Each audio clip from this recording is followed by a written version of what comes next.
Hello my dear friends, अगर आपको इस बार इंटर बोर्ड एग्जाम देना है तो आप इस वीडियो को परीक्षा से पहले एक बार जरूर देख कर जाइएगा, क्योंकि अगर इस वीडियो को आप कंप्लीट देख लेते हैं तो आपको यहीं से 10 नंबर कंप्लीट मुट्ठी में हो जाएंगे। तो वीडियो को पूरा ही देखिएगा, तभी आपका फुल मार्क्स 10 नंबर मिल पाएगा।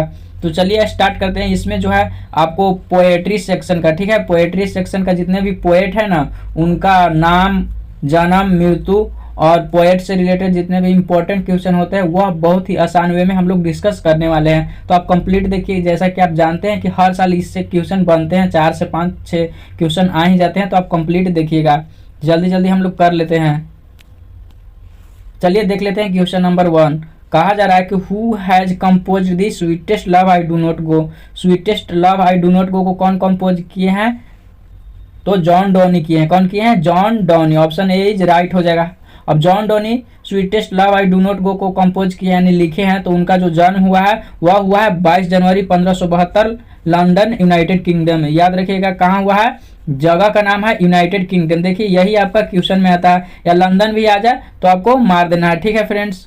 और जन्म 22 जनवरी 1572 और इनका जो मृत्यु है 31 मार्च 1631 को हुआ है। 31 मार्च 1631 को, और लंदन यूनाइटेड किंगडम में ही हुआ है।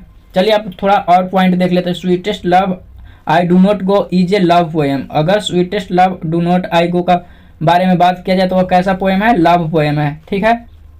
और नेक्स्ट कुछ देख लेते हैं इससे इंपॉर्टेंट फैक्ट जो बोर्ड एग्जाम में काफ़ी बार पूछे जा चुके हैं। John Donne was the pioneer of metaphysical poetry, ठीक है। जो जॉन डोनी है उनको कैसा पोएट्री के लिए जाना जाता है? तो मेटाफिजिकल पोएट्री। याद रखिएगा sweetest love I do not go is a क्या है? लिरिक है। क्या है? एक लिरिक है। इससे इतना ही इंपॉर्टेंट फैक्ट जो आपके बोर्ड एग्जाम में आ सकते हैं इस बार, बस इतना ही था, ठीक है फ्रेंड्स। इतना आप याद कर लीजिए, इसी में से आपको 1-2 मिलेगा। अब नेक्स्ट क्वेश्चन 2 देख लेते हैं। Who has composed the song of my self. Poem का नाम है सॉन्ग ऑफ माई सेल्फ। इसको कौन कंपोज किए यानी लिखे हैं? तो वाल्ट विदमैन लिखे हैं। कौन लिखे हैं? वाल्ट विदमैन। याद रखिएगा सॉन्ग ऑफ माई सेल्फ को कौन लिखे हैं? वाल्ट विदमैन, ठीक है। अब वाल्ट विदमैन लिखे हैं तो इनका जन्म मृत्यु देख लेते हैं कब कब हुआ है। तो वाल्ट विदमैन वाज बोर्न इन 31 मई 1819 को हुआ है, New York, United state. United state को अमेरिका भी कहा जाता है, तो यह एक अमेरिकन पोएट भी है, याद रखिएगा, ठीक है। अमेरिका भी आ जाए तो लगा कर आना है। और लंदन वाला जो था यूनाइटेड किंगडम, उसमें ब्रिटेन भी आ जाए तो लगा कर आना है, ठीक है फ्रेंड। इनका जो मृत्यु है 26 मार्च 1892 को हुआ है, और यूनाइटेड स्टेट में ही हुआ है, यानी कि अमेरिका में ही हुआ है। बस इतना ही। सॉन्ग ऑफ माई सेल्फ भी एक लिरिक है, ठीक है। सॉन्ग ऑफ माई सेल्फ भी एक लिरिक है। Walt Whitman 35 year old. जब वह पोएट में बात किया गया तो वह कितना ईयर ओल्ड थे? 35 ईयर। यह भी क्वेश्चन कई बार पूछा जा चुका है, इसलिए इसको हम ऐड किए हैं। अब चलिए नेक्स्ट क्वेश्चन देख लेते हैं।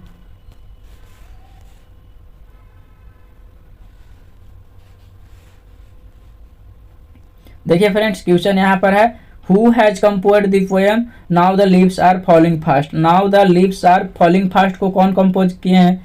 यहाँ पर ऑप्शन 4 आपको दिख रहा है। तो now the leaves are falling fast को किए हैं WH अडेन कंपोज किए हैं, ठीक है friends. Now the leaves are falling fast को कौन लिखे हैं? WH अडेन, ठीक है। अब WH अडेन लिखे हैं तो उनका जन्म जो हुआ है वह 21 फरवरी 1907 को हुआ है। कब हुआ है? 21 फरवरी 1907 को यूनाइटेड किंगडम में ही इनका भी हुआ है, ठीक है फ्रेंड्स। और इनका जो मृत्यु है वह 29 सितंबर 1973 को हुआ है। 29 सितंबर 1973 को ऑस्ट्रिया में हुआ है, ठीक है।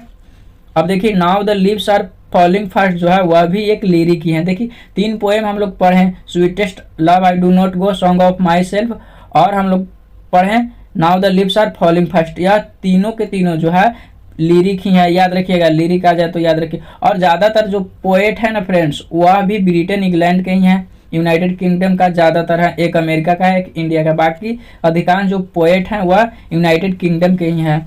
अडेन ओन द पुलित्जर प्राइज। जो अडेन थे WH अडेन, वह पुलित्जर प्राइज जीते थे कब? 1948 में। यह भी बहुत बार पूछा जा चुका है, इस बार आ सकता है, इसलिए इसमें ऐड किया गया है। आप याद कर लीजिए, एक एक क्वेश्चन बस इसी में से आपका मिल जाएगा। जितने भी राइटर्स नेम है इससे बाहर एक भी आपका बोर्ड एग्जाम में नहीं मिलेगा।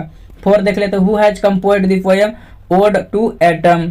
Who has composed the poem ode to autumn, poem का नाम है ओड टू एटम, ठीक है फ्रेंड्स। और इसको कौन लिखे हैं, जॉन कीट्स लिखे हैं, कौन लिखे हैं, John Keats, option A is बिल्कुल ही सही हो जाएगा।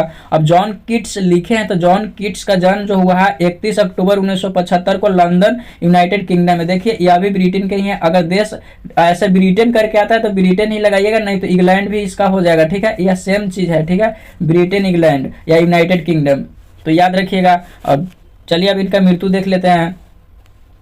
इनका जो मृत्यु हुआ था वह 23 फरवरी 1821 को हुआ था इटली में, ठीक है, इनका जो मृत्यु हुआ था वह 23 फरवरी 1821 को इटली में हुआ था। John Keats was a romantic poet, वह कैसा पोएट थे, रोमांटिक पोएट थे, याद रखिएगा।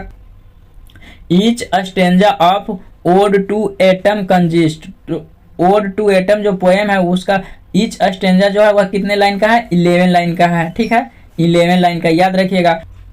अब क्वेश्चन 5 देख लेते हैं। Who has composed the poem an epitaph, an epitaph को कौन लिखे हैं, वाल्टर डेला मेयर, कौन लिखे हैं, वाल्टर डेला मेयर, याद रखिएगा। अब वाल्टर डेला मेयर जब लिखे हैं तो उनका जन्म ये सब देख लेते हैं, कब जन्म हुआ था, कहाँ हुआ था।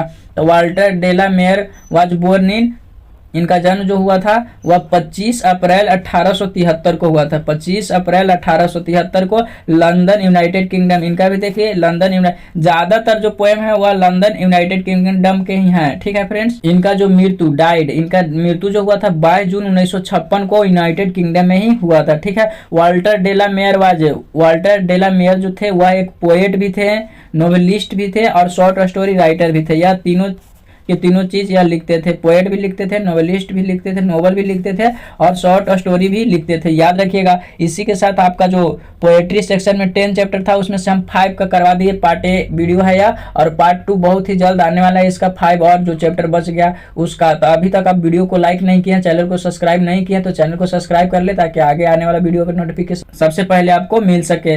अगर आपको थोड़ा सा भी सेशन अच्छा लगा तो वीडियो को लाइक करके ही जाइएगा। Thanks for watching.